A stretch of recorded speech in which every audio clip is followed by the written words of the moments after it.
Morning, Philip. Morning. Good morning. Documenting our trip here. 6:00. Yeah.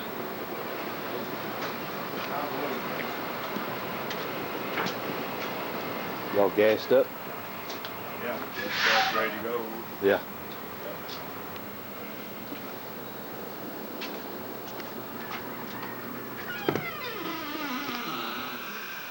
Well, I'm glad you got your clothes on now. I'm glad you have your clothes on now. I've got the camera going. Yeah. Might put a little Vaseline on that lens until I get it. That pop-off trunk is nice, isn't it? Oh yeah, it sure is. That's the neatest thing, I tell you what, all that strapping and stuff down, it really be a beautiful day. Well, we're packed up, almost ready to go. It's getting daylight. Got Pat all oiled up, and his bike too. His buddy? Actually, keep it going. No, thank you. See some gum? Yeah. Thank you. Yeah. I got about 4 packs in my deal, but I haven't opened them up yet. I was wishing I had some of them yesterday. Rock Springs, Texas. Everything's right here on this corner. Motel, Yeah, this is pretty convenient. gas, food, Everything. food store. Pretty convenient. No Walmarts though. No, we haven't seen one. I bet there's not a Walmart. No HEBs either. No. My This is wife not. couldn't live here without HEBs. Yeah. Starved to. Charles Inn. Pretty nice place.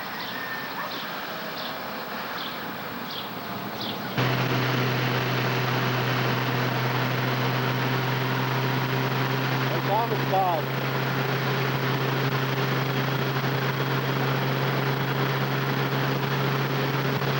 277.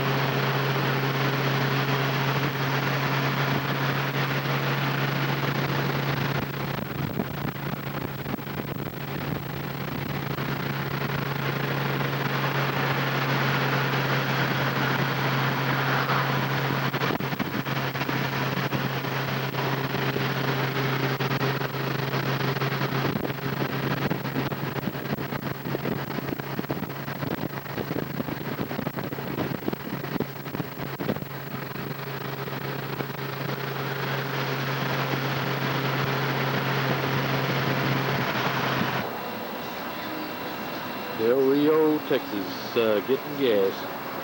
Fixing to head west on 90 to Comstock, Langtree,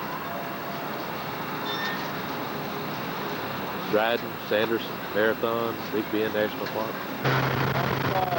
Highway 90.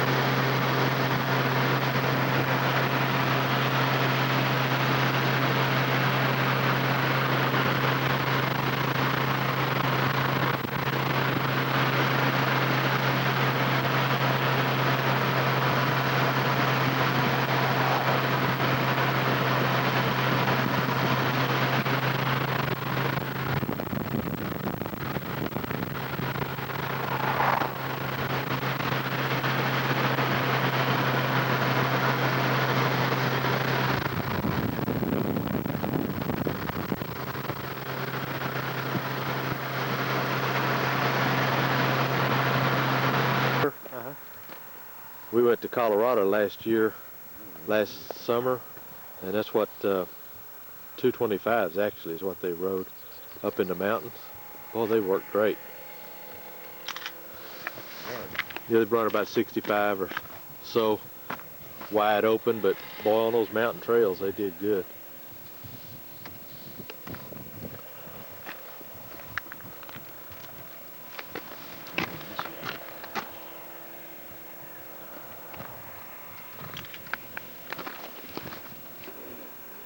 Pecos River Bridge.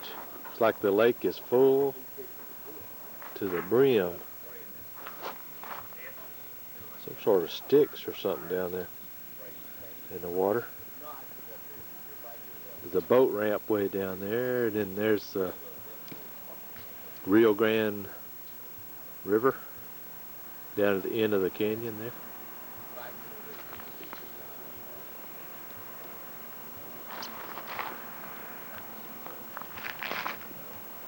We passed a lady pulling a motor home. She had a V-Strom 650 in the back of the pickup and a XT250, I think it's XT250 Yamaha on the back end of the trailer. And they're working on the bridge. We'll be heading out that way to Dryden, Judge Roy Bean's Museum, Sanderson, Marathon, Big Bend.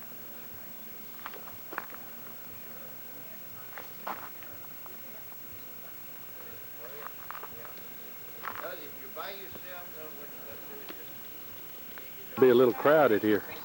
What was that one? It was 3,000. It was the same thing. But I mean, what model, your model? I don't remember. Well, now the front wire tire shows a tiny bit of wear, but the back tire still has it.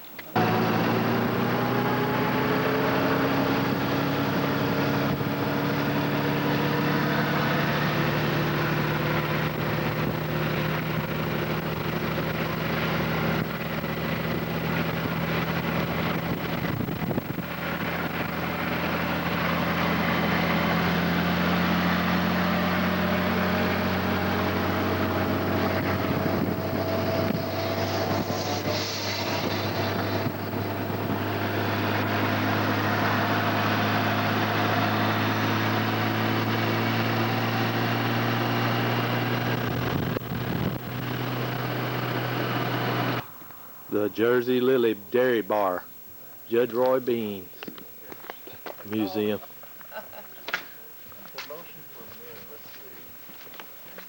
Some kind of churro, some kind of a... Skating. It's skating. There's supposedly a reproduction of his old Yeah. deal.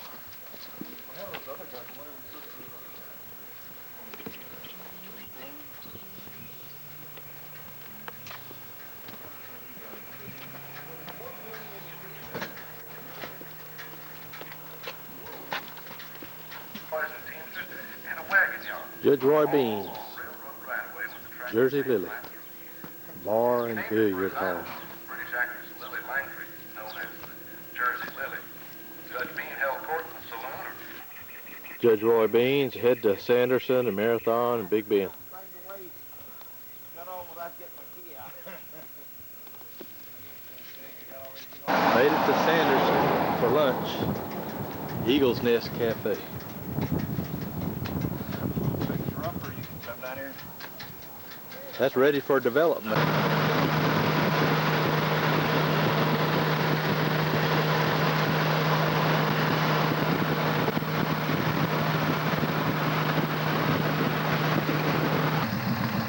Waiting to get into the park.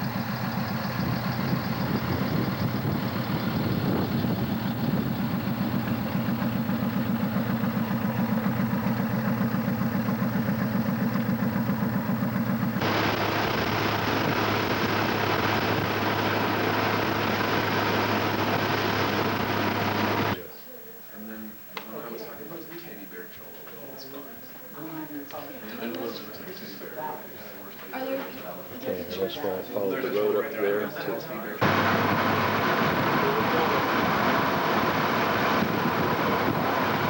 Okias Del Carmen across the river. Okias Canyon area. Chisos Basin. Chisos Basin, Windy Butte. Friday morning. Just gassed up and had breakfast. Fixing to head to Alpine and Fort Davis.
stop here at the playground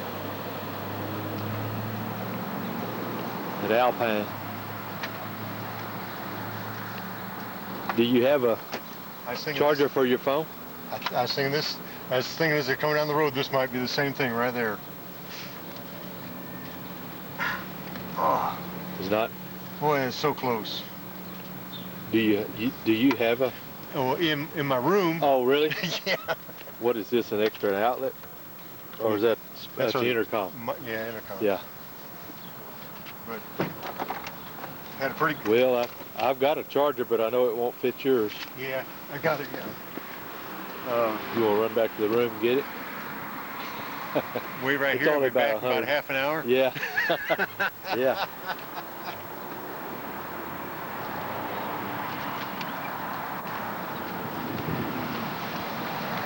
There's Sul Ross University up there.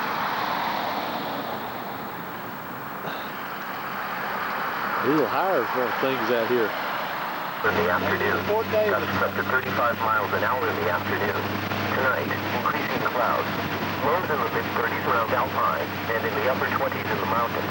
Around Alpine, west winds 10 to 20 miles an hour, shifting to the northwest 10 to 15 miles an hour after midnight. In the mountains, northwest winds 20 to 30 miles an hour, shifting to the north 15 to 25 miles an hour after midnight. Gusts up to 35 miles an hour.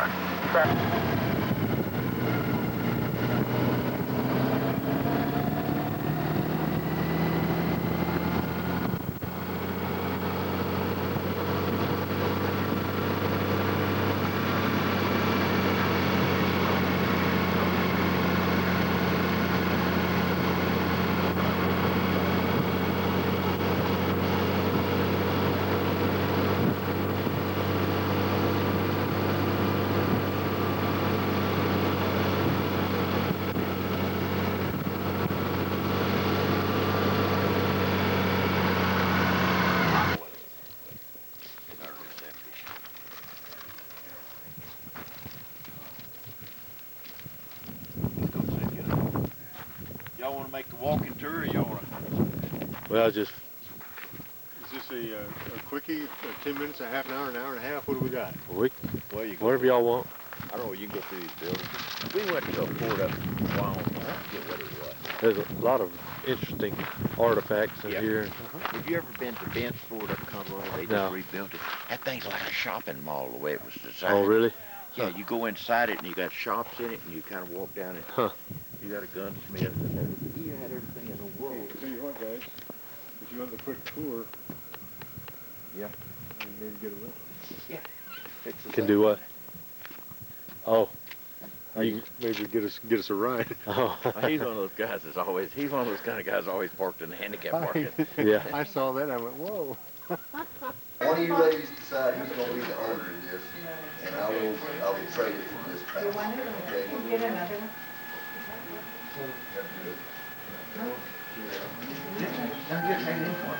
Yeah, you don't. They should be in it, they don't know nothing. You can put in somebody's name, your name or her name, that's it. So it's good for callback cameras. Since you live in El Paso, it's good for callback cameras, and you don't pay.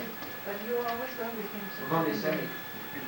Okay, one of you gotta own it, that's the only thing, that's the One more tough for decision. me.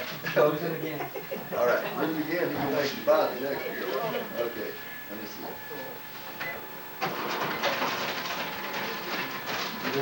That's the old hospital area right there. I tell you what, won't you? They had the hospital up, Find the stuff way that's back in, up there, in the away from everybody museum, else. come back and we'll work on that, okay? That's what it looked like in Okay, you boys got 1961. that? Okay, very good. According to the Very picture. good, very good. We'll do an orientation on what to see and do here in just a second. Who's all in your group? We got 4 of us. 4 of them? 4, okay, very good.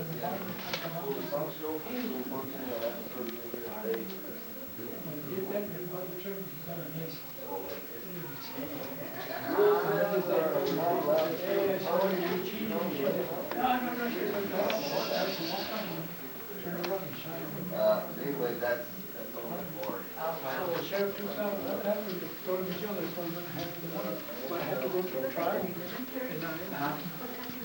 You had to be the judge, were you a good judge?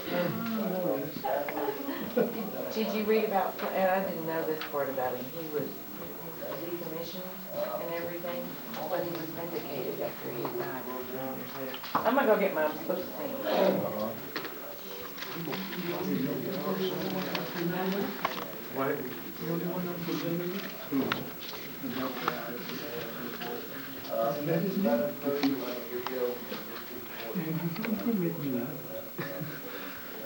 That's your animal.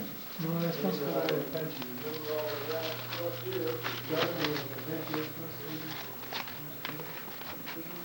Did you sign in? Yeah, we did. Did you sign in?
You have to have long arms for that rifle, wouldn't you? Yeah, that's a big one.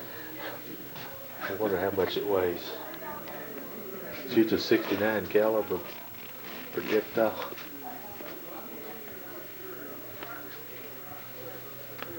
Fort Chadbourne, Fort Concho, Butterfield, Overland, Mail. Fort Stockton, Fort Davis. That's probably Marfa. No, it's Presidio nowadays.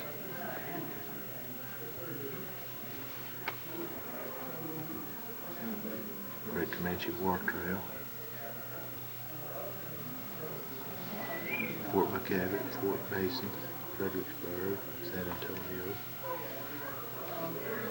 Fort Inge, Fort Clark, Camp Hudson.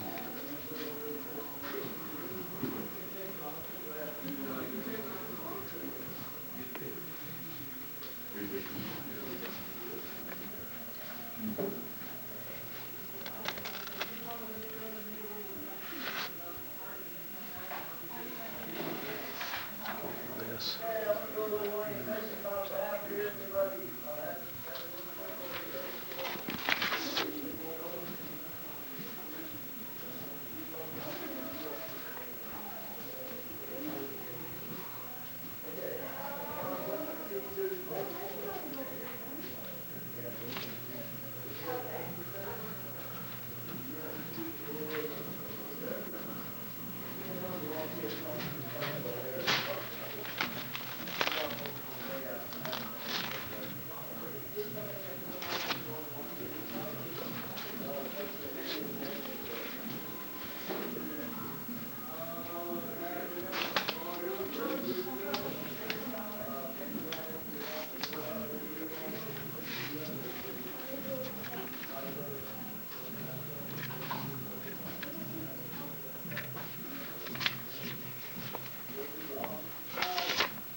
Victoria.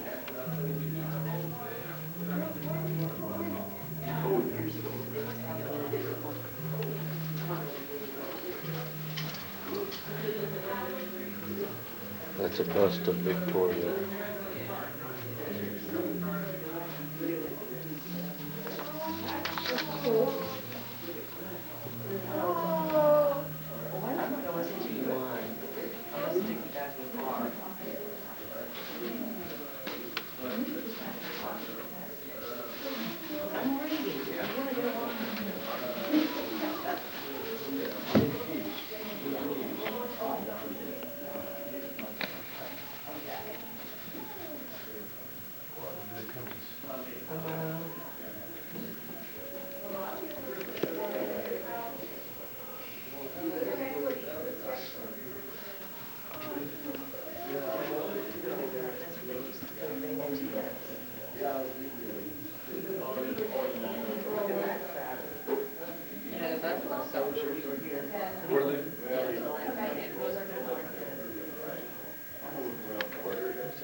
Remember we went to Fort McKenna with Daddy and saw the reenactment there out from the North, Texas. Fort Salem Hill is out from that one.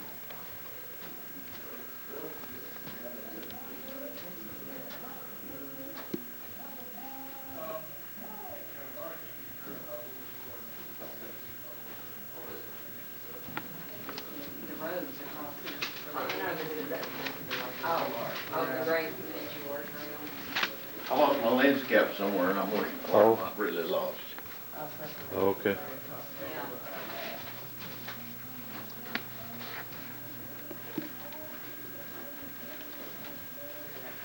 Model 1873. These That are was the brand- issued gun for them at the time, I guess, huh? Pardon? That was the issued gun for That them? was the standard issue from 1873 till 1892 when the Craig Jorgensen was adopted. This is the But they enlisted were still men's barracks. Some of the men still carried these into the Spanish-American War.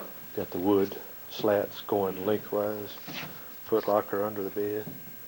Keep it from falling all the way to the ground. Rifle, it's about 5 inches Philip. longer. Looks like they put the foot locker under the bed, keep you from Keep going down going too all far. the way. Yeah, right. Yeah. Maybe, I don't know. Far further there. Good looking old gun. Imagine they maximized the heat out of those with that long Yeah, flue I pipe. thought, well, look in here. Well, they got all the stovepipe they could out of it, didn't they? Yeah, Well, that was the only place the chimney was, the flue.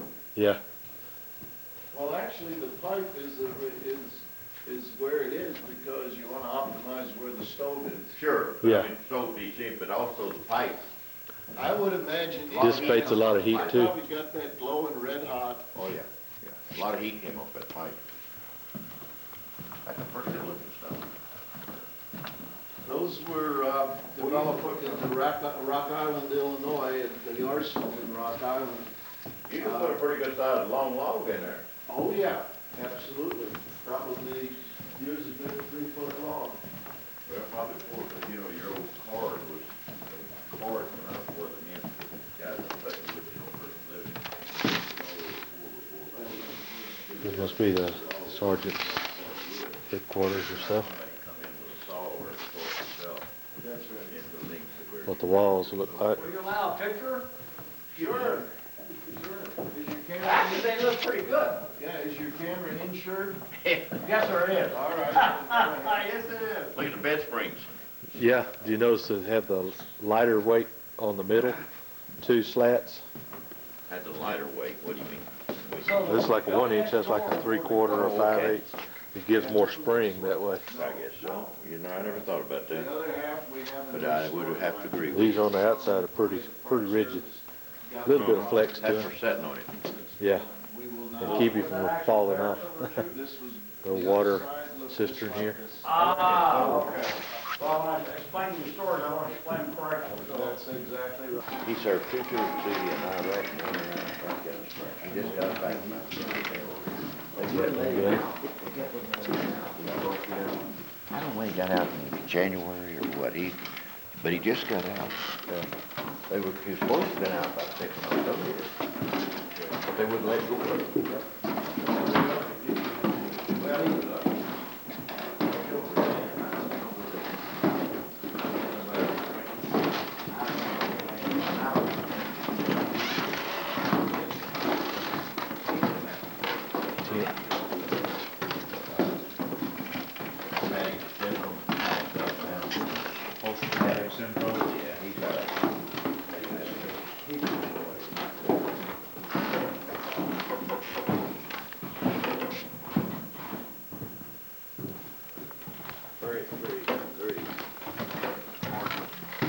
He come to our house, and sometimes he came to our house a couple times.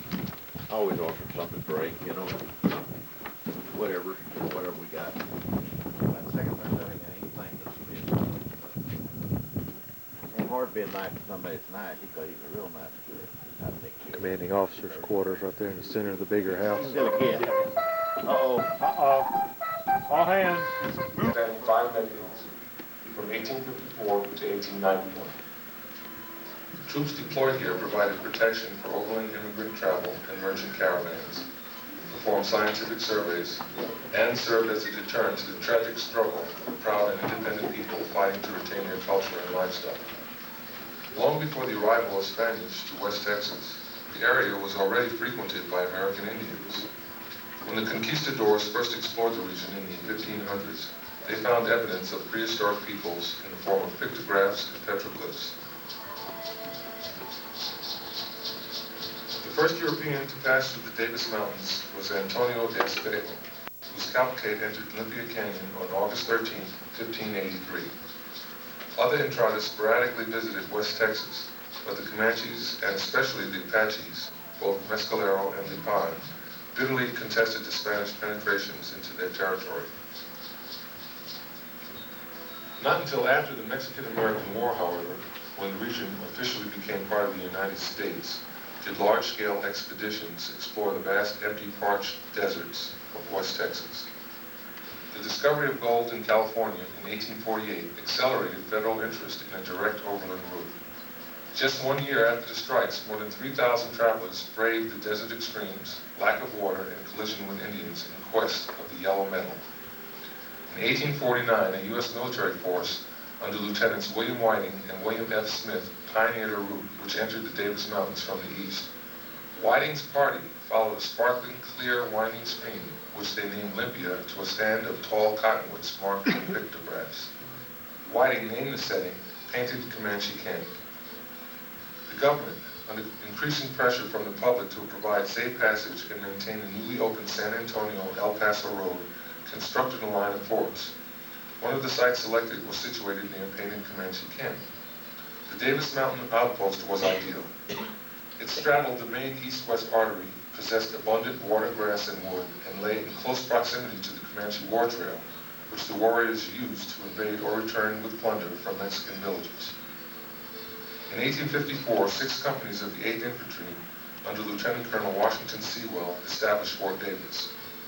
Named in honor of Jefferson Davis, then Secretary of War, The post was constructed near the mouth of a box canyon below rocky outcroppings near Olympia Creek. The troops utilized local building materials. The first structures consisted of little more than oak and cottonwood slabs nailed against a crude frame. A mixture of mud and grass filled in the spacing between the boards, while the roofs consisted of canvas or thatch. Humble, though comfortable, is how Lieutenant Edward Hartz described the quarters. The less generous enlisted man's appraisal declared simply, Fort Davis is a poorly built fort. Eventually, some of the temporary shelters yielded to stone buildings, and the fort assumed the appearance of a permanent facility. In 1861, with storm clouds brewing in the east, Fort Davis became a casualty of the American Civil War. Texas seceded from the Union, and the federal government initiated a process to consolidate its far-flung Western Army to more friendly locations. Union forces evacuated Fort Davis in April. One company of the 2nd Texas Mounted Rifles, following in the wake of the departing Federals, reoccupied the post. Confederate Texans soon discovered their primary adversary was not the Bluecoats, but the Apaches, who harassed the garrison at every available opportunity. One such chance occurred in August 1861. Mescalero Apaches under Nicholas ran off with the post's livestock. An inexperienced lieutenant, Reuben Mays, leading a party of only 13 men, tracked the Apaches into the Big Bend country, where he and his men were ambushed. Every man perished except the Mexican guide.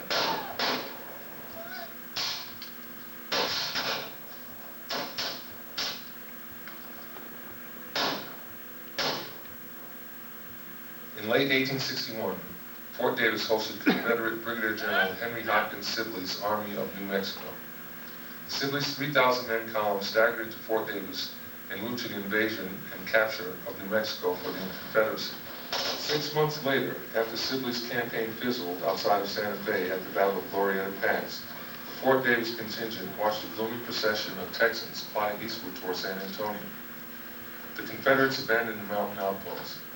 A Union scouting party, following behind Sibley's troops, visited the deserted post but did not linger. Fort Davis remained abandoned until 2 years after the closure of the Civil War.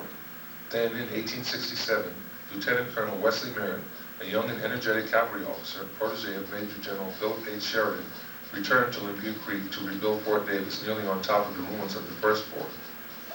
Merritt's command consisted of 4 companies of the newly formed 9th Cavalry, one of the 2 all-black cavalry regiments created after the Civil War.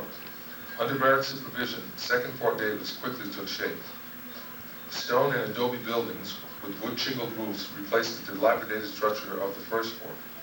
Construction was a continual and evolving process.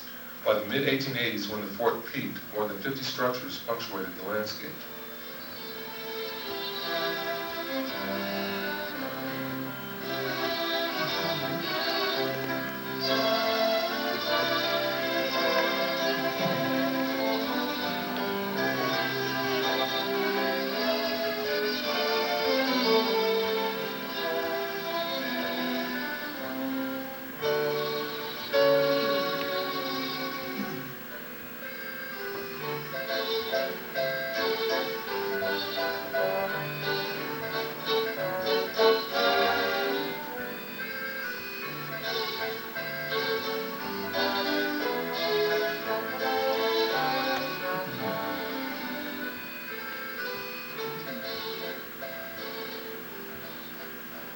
Life at Fort Davis for the enlisted ranks was normally tedious and dull. Actual campaigns against marauding Indians or preserving peace in an area virtually void of law enforcement consumed little of their time. When not on duty, the troops created their own diversions. Reading from a well-stocked post library, band music, theatricals, hops, and sporting activities such as baseball and bicycling became commonplace in the 1880s.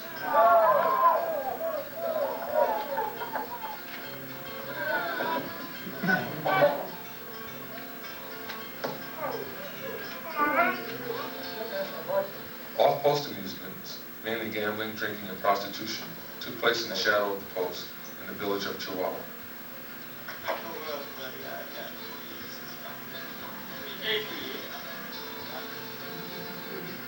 Because of the garrisoning of African-American troops at Fort Davis, a perpetual fixture from 1867 to 1885, racial discrimination remained prevalent to one degree or another. Commanded by white officers, the black companies endured racial slurs from their white counterparts.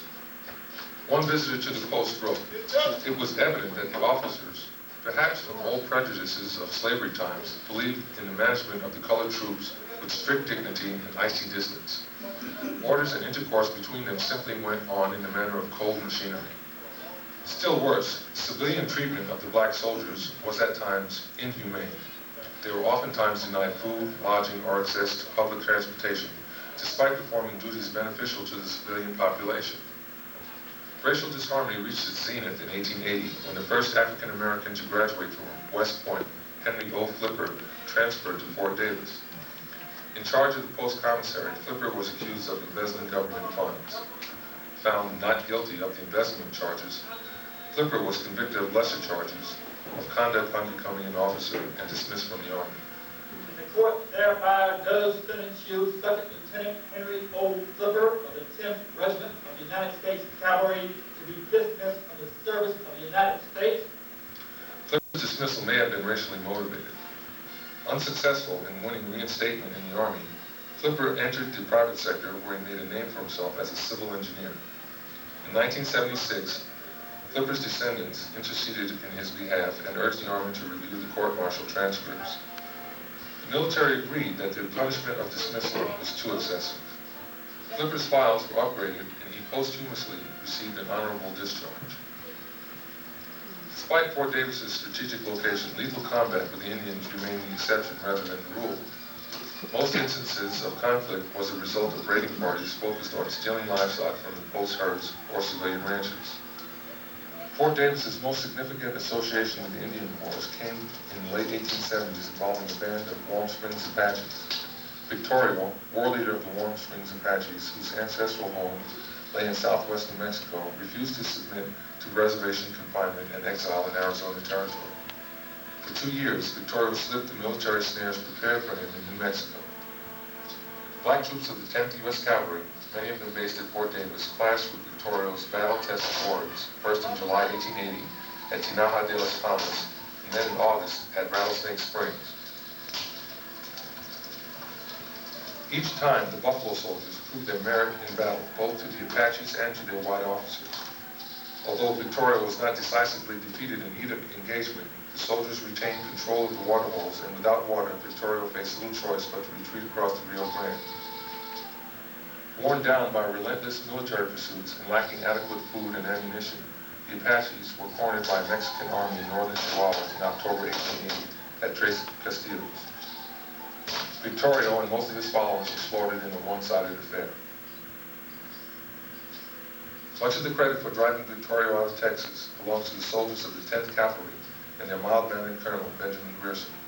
Capable and underrated, the former music teacher and Civil War hero never enjoyed close relations with his superiors. Grierson's career was hampered by petty jealousies, his affiliation with an all-black regiment, prejudices centering on his lack of West Point training, and to what appeared to some of his critics, an overly sympathetic attitude toward Native Americans. During the Victorio campaign, Grierson found Fort Davis to his liking. He transferred regimental headquarters to the Mountain Post in 1882. Under Grierson's direction, Fort Davis enjoyed its last major building program. A new commissary and quartermaster storehouses, remodeling of the cavalry barracks, additional officers' quarters, 2 enlisted men's barracks, and a wing to the hospital were added. But only a few years later, the outpost on Olympia Creek became obsolete and its remaining years were placid. Brigadier General David Stanley remarked, Fort Davis had outlived its usefulness as a military station, a reference to its isolated location, so remote from railroad supply lines and the termination of the Indian Wars. On June 30th, 1891, Fort Davis was officially abandoned. The fort reverted back to its private owner, who rented some of the buildings as residences.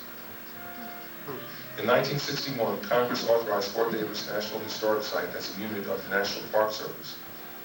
Today, Fort Davis is fittingly preserved as a lasting memorial to the U.S. soldiers who served their country faithfully for nearly half a century.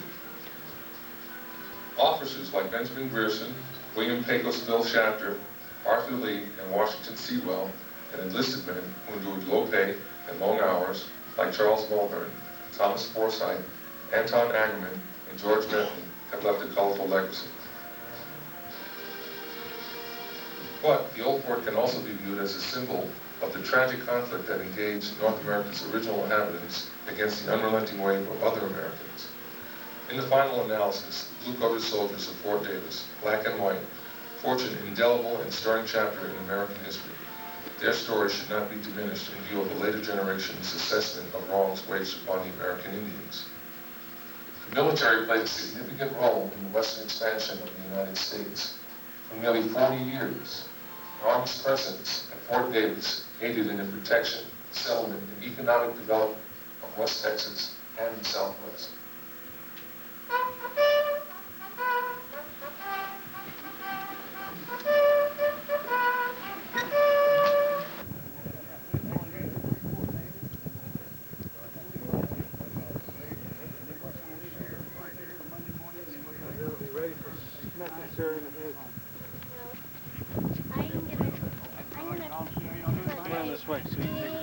Oh, that's fine.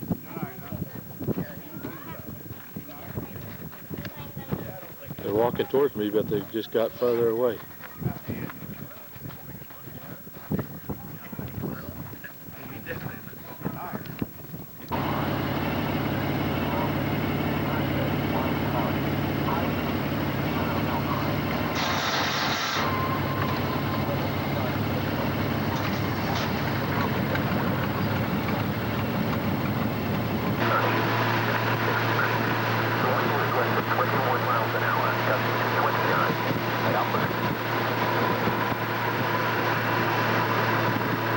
Down to Balma Ray from Fort Davis, 17